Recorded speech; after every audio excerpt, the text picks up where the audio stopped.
सब्जी को कढ़ाई में डाला ही था कि उन्होंने फिर से अंदर से लॉक कर लिया गेट और उन्होंने वो सुसाइड कर लिया। मेरे अंदर फिर कहीं ना कहीं इतनी घबराहट हुई, अजीब सा हुआ। मैंने जाके देखा तो गेट लॉक था, कोई विंडो भी नहीं थी जहाँ से मैं झाँक के देखती कि क्या हो रहा है क्या नहीं हो रहा। फिर भी मैं काफ़ी देर तक लगी रही थी गेट को खटखटाने, पर कोई रेस्पॉन्स नहीं था। घर पे भी उस टाइम ना ससुर थे, वो ड्यूटी से नहीं आए थे, देवर भी नहीं था उस टाइम।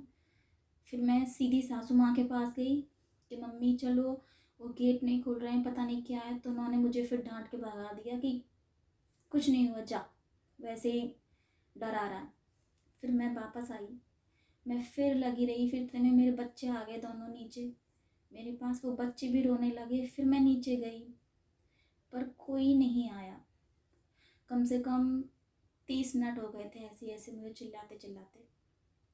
इतने में ही ससुर आते हैं ड्यूटी से, और वो, मैं उनकी आवाज़ सुन के मैं गेट खटखटाती रहती हूँ कि शायद ये ऊपर आए। तो ससुर आके बोलते हैं कि क्या हुआ, किसकी आवाज़ हो रही है। तो सासू माँ बोलती है वही है ऊपर, पता नहीं क्या ड्रामे कर रहा है। ससुर सीधे ऊपर आते हैं, वो गेट खोलने की बोलते हैं, कोई गेट नहीं खोलता है। फिर मैं उनसे बोलती हूँ कि पापा जी साफ्ट में से देखो। वो साफ्ट में से देखते हैं तो वहाँ देखते वो एकदम शॉक रह जाते हैं। वहाँ पे उन्होंने सुसाइड कर लिया, फांसी लगा रखी थी।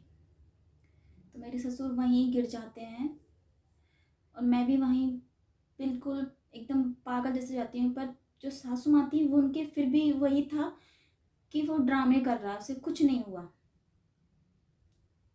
फिर जैसे लोगों को बुलाया, आसपास के लोगों, फिर गेट तोड़ा, उन्हें बाहर निकाला और उन्हें वहाँ से लेके गए हॉस्पिटल सीधे। मैंने पूछा भी था कैसे हैं, तो सासू माँ ने मुझे धमका के बोला कुछ नहीं, चुप कर, सही है, वो उसके पैर हिल रहे हैं, अभी ड्रामे कर रही है वैसे ही। मुझे यही लगा कि शायद सही है वो। फिर भी मैं भगवान से यही आस लगा के बैठी थी कि भगवान कुछ ना हो, वो सही हो। फिर मैंने अपने पापा को फ़ोन किया और मैंने पापा से बोला कि ऐसे ऐसे। तो पापा सीधे हॉस्पिटल पहुँचे। मुझे किसी ने नहीं बताया कि ऐसा हो गया। वो सब यही थे कि हाँ वो सही है, मुझे भी यही था कि वो सही है, सुबह सही होके घर वापस आ जाएंगे। पर मेरी सासू माँ को ये चीज़ पता थी और वो फिर भी चुप थी और आके मुझसे बोलती है कि खड़ी हो, ये फंदा खोल। मुझे इतना वो नहीं था, ना मेरी ऐसी हालत थी कि मैं वो खोल सकती या चल सकती, कुछ भी नहीं था। मैं जहाँ थी जैसी थी एकदम चुपचाप थी मैं। और वो सासू माँ पता नहीं कैसे और कब वो फंदा खोल के भी ली और पता नहीं कहाँ छुपा दिया वो। और वो एकदम नॉर्मल थी और अपनी बेटी को फ़ोन करके बोलती है कि उसने ऐसे ऐसे फांसी लगा ली है। उसकी बेटी उधर से रोती है तो कहती है क्यों रो रही है, कल नहीं तो आज, आज नहीं तो कल मरना तो था और अच्छा हुआ मर गया तो। पर फिर भी मुझे यही था कि पता नहीं ये ऐसे ही बोल रही होगी, वो सही हैं। फिर मेरी मम्मी आती हैं रात को 12 बजे और मैं अपनी मम्मी को भी चुप करा देती हूँ कि मम्मी कुछ नहीं हुआ, सब कुछ ठीक है।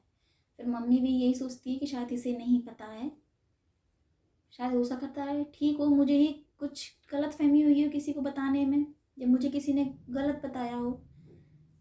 मेरी मम्मी भी वहीं ऐसे ही चुप हो जाती हैं, हम सब चुप हो जाते हैं वहीं पे। पर मेरी मम्मी मेरे पास से रात को उठ उठ के मुझे सुलाएं, पर मुझे नींद नहीं आती है। मैं ऐसे ही सारी रात बैठी रहती हूँ, वही बेचैनी होती है, घर होती है। पर सासू माँ एकदम नॉर्मल थी, मुझे उसे कोई फ़र्क नहीं था कि उसके बेटे को क्या हुआ है। जबकि बोलते हैं ना कि मतलब बच्चे को कुछ भी हो जाए तो माँ को बहुत दर्द होता है, पर मेरी सासू माँ के अंदर ऐसा कुछ भी नहीं था, वो एकदम नॉर्मल थी। फिर सुबह हमें पता चलती है कि मेरे हस्बैंड इस दुनिया में नहीं रहे।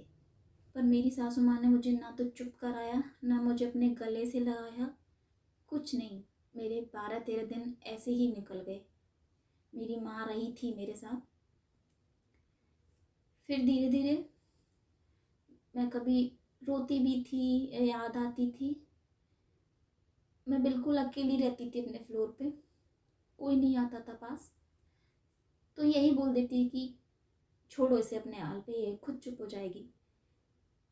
फिर कहीं ना कहीं मुझे फील हुआ कि जब ये इंसान अभी भी नहीं बदले तो ये कभी भी नहीं बदल सकते। फिर मैंने अपने आप को थोड़ा स्ट्रॉन्ग किया। मैंने सोचा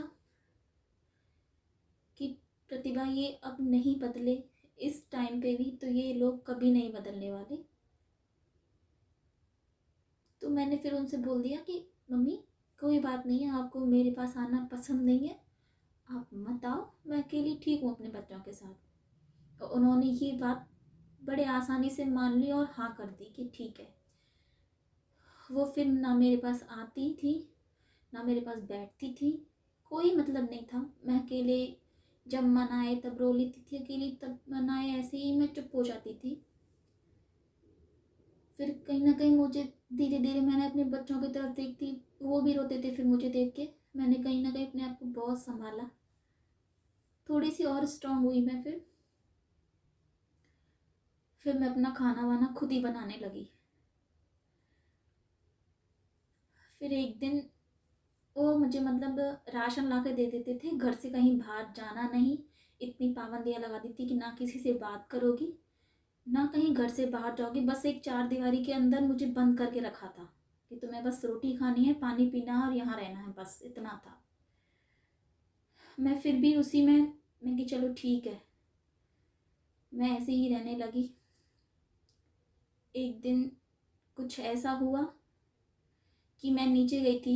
मैंने कहा मम्मी ये चीज़ ऐसे ना करके ऐसे करो तो ज़्यादा बेटर होगा। तो इतने ही मेरी ननद ने मेरे पे हाथ उठा लिया और मैंने उससे उस टाइम कुछ नहीं बोला था। वहाँ पे मेरी देवरानी भी थी, कोई बचाने नहीं आया, दोनों माँ बेटी मुझे मारने लगी। मैं फिर भी वहाँ से चुप होके अपने फ्लोर पे आके और रोने। फिर मुझे कहीं ना कहीं अंदर से ऐसा लगा कि जब से मेरे हस्बैंड गए हैं तब से मैं 3 बार 4 बार तो उन्होंने मेरे पे हाथ उठा लिया। अगर मैं अब फिर से चुप रह गई तो ये मुझे फिर कुछ ना कुछ करेंगे। तो मैंने उस दिन हिम्मत की और मेरी जिनसे मुझे एक मोटिवेशन मिला, उन्होंने मेरी जिस टाइम हेल्प की थी वो मेरे रिलेशन में थी। उन्होंने मुझे इतनी हिम्मत दी कि मैं फिर पुलिस स्टेशन पहुंची। वहाँ से मैंने देखा नहीं था कहाँ है पुलिस स्टेशन कि कहाँ नहीं है, फिर भी मैं घर से निकल गई थी दोनों बच्चों को लेके। और वहाँ पहुँचते ही मैंने उनके खिलाफ़ एफआईआर दर्ज कराई। उस टाइम मेरा ससुर देवर सब पहुँच गए थे वहाँ पे। उस टाइम उन्होंने फिर भी अपनी तरफ से वो जो थे उन्होंने सब कोशिश कर ली कि ये यहाँ से कैसे भी करके चले, ये कुछ ना करे, पर मैं वहाँ से नहीं आई। और उस टाइम मेरे ससुर ने ये कहा था कि बस यहाँ से चल बेटा, जो तू बोलेगी मैं वो दूंगा। मैं फिर भी उसकी बातों पे फिर से मैंने यकीन किया और मैं फिर से घर वापस आ गई। पर दूसरे दिन देखते हैं तो क्या हुआ, कुछ भी नहीं। वो अपनी बातों से फिर से पलट गए और मैं फिर वहीं आके रुक गई। तो दोस्तों अभी भी मेरी ज़िंदगी ऐसी ही चल रही है, पर फिर भी मैं कोशिश कर रही हूँ कि मैं से और बेहतर तरीके से अपने बच्चों की लाइफ बनाऊँ या अपनी लाइफ बनाऊँ। कोशिश कर रही हूँ मैं और हिम्मत लाने की। पर हाँ ये है कि पहले मुझ में जितनी हिम्मत नहीं थी जितनी मुझ में अब आई। और सोचती हूँ कि आगे और हिम्मत करने की कोशिश करूँ। क्या पता मैं घर से भी निकलूँ, कुछ अपने पैरों पे खड़ी हो सकूँ, अपने बच्चों को अच्छी लाइफ दे सकूँ। बस यही है मेरी कहानी। और आपको अगर अच्छी लगे तो मुझे कमेंट करना, लाइक करना और शेयर करना।